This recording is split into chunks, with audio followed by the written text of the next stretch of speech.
Zap string.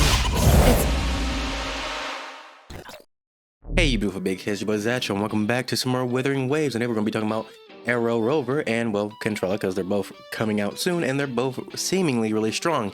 But more so Rover, because they're okay, I'm going to be honest with you, I'm going to be real with you for a second. I don't know if I'm missing something, but there seems to be something missing in the entire kit that they've given to us.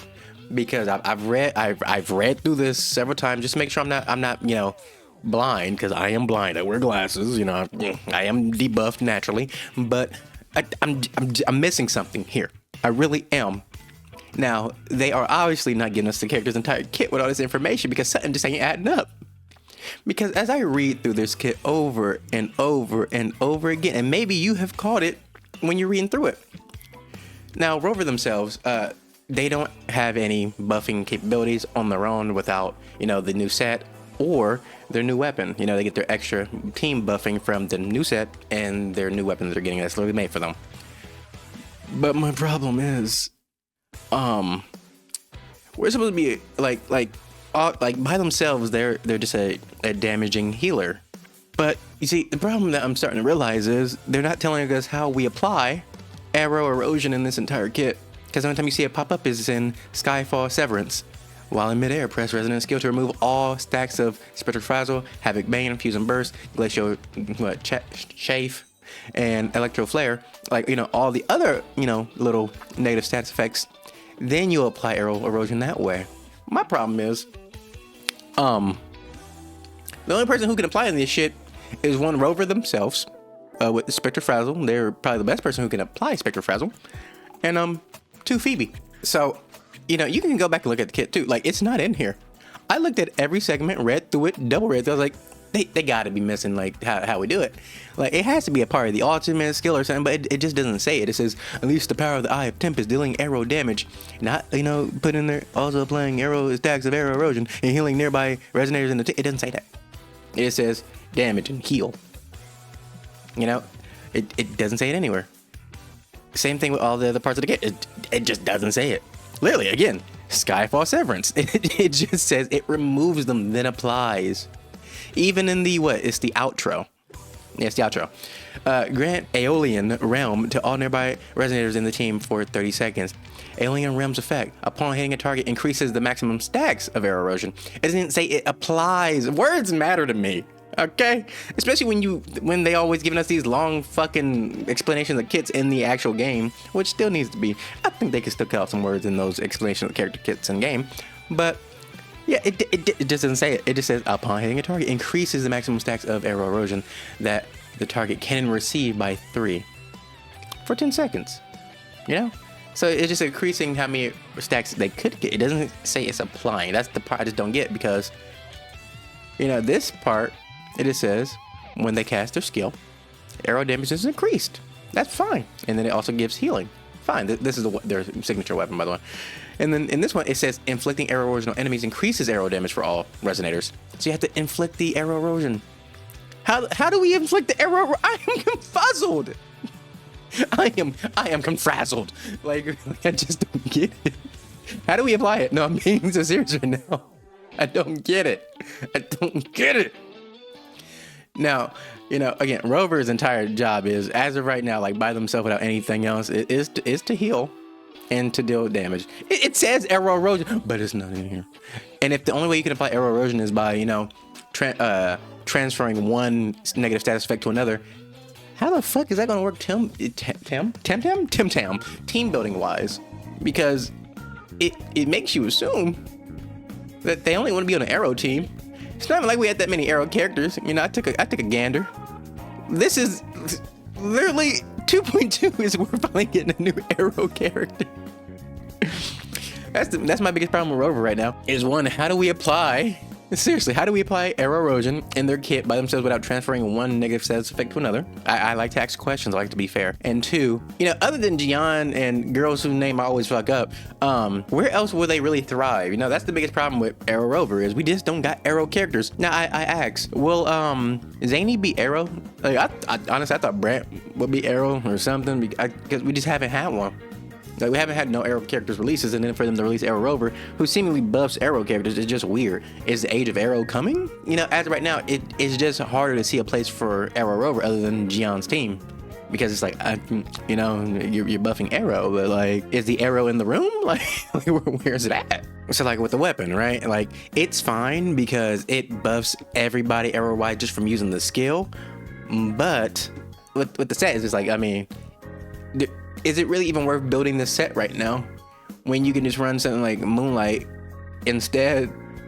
Hell, you can run Rejuvenating Glow because you'll be healing a lot.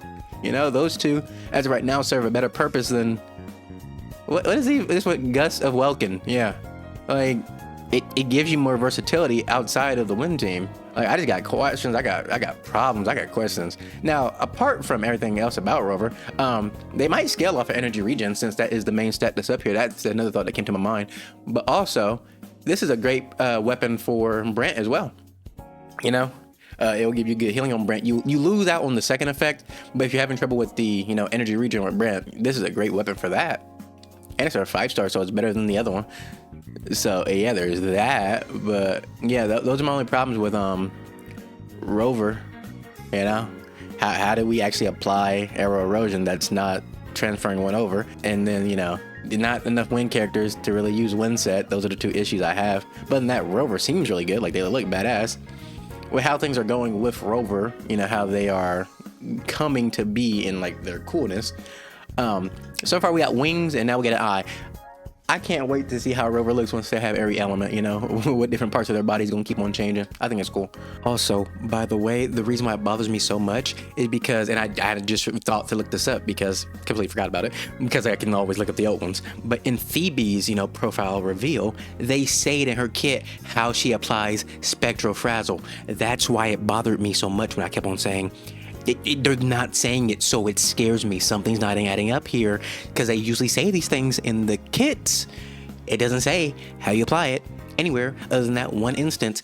Obviously, they will put all the important information in the profile reveal, so it's very strange how it's not in there at all. Words matter, but yeah, okay, now we can talk about the other character. All right, now looking at Miss Jellyfish, who looks absolutely amazing. This will be a lot faster than Rovers because I really have no problems with her kit.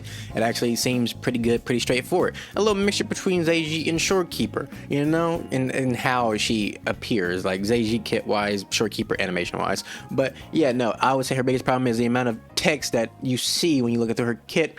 But seemingly a quick breakdown of what it should work like is you use your intro skill, regular skill, and ultimate to build up traces. Once you have enough traces, you then use your heavy attack to go into the mirage form. Once you're in the mirage form, you can now turn your traces into shiver using basic attacks. And on top of that, her basic attacks do change while she's in the mirage form. So as you're using these basic attacks and turning your traces into shiver, you do heal yourself. As you're doing this, once you have 3 shiver, now you can use a new skill, your enhance skill, that will then throw the enemy into the fuck around and find out dimension, which is that, you know, little thing where they get slowed down for a little bit, and if they get hit, they take damage and they are back at normal speed.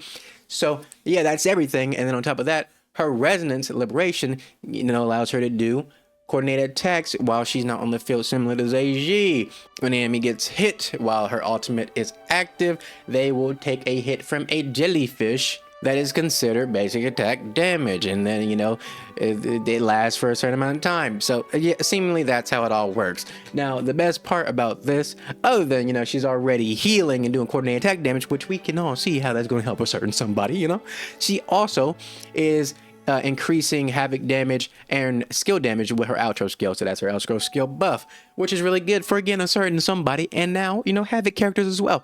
Really a nice package she is, honestly.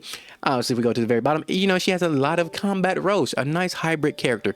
But pretty much she can just be swapped out for Verena on a team because, baby, she heals and she does damage. You know, and that's what we're looking for here. Damage and healing is the best thing ever. Look at Brand. He goes crazy. But other than that, you know, havoc teams, you know, we can just pop up characters here. Havoc teams, you know, so Rover, Camellya, Dungeon, they're gonna have a fun time with this, you know. It just is what it is. She's great, you know, she's great. Apart from that, again, Jinshi, she can be swapped out for Zeiji on Jinshi's team because, you know, it's a really easy swap out there. If for some reason you don't have Zeiji, but you have Zeiji's weapon, her weapon is also a good weapon for Cantarella. But if we go in here real quick and look at Cantarella's signature weapon, it gives crit damage as the main stat, but then also buffs attack and grants a basic attack damage bonus once you, cast some echo skills, and also ignores some havoc resistance. Now, as I said, Zeiji's weapon is a good substitute for her weapon because it also gives basic attack damage and attack damage while also increasing basic attack off-field damage as well. So that's good with the coordinated attacks. Now, apart from that, I mean, you can always use String Master and Cosmic Ripple. I mean, those are, always there as an option. Also, Augment is never a bad choice as well. So, it's pretty straightforward there. Like I said, this one will be a lot faster. But, yeah. Hope you all enjoyed the video. I wouldn't really say Cantarella is a must summon. It's more of a, if you like the character, pull for a situation because she does do a lot of characters' roles in one, but at the same time, there's other characters that can also, do what she does. So, yeah. I will see you on the next one. I love you guys, and bye-bye, beautiful big heads.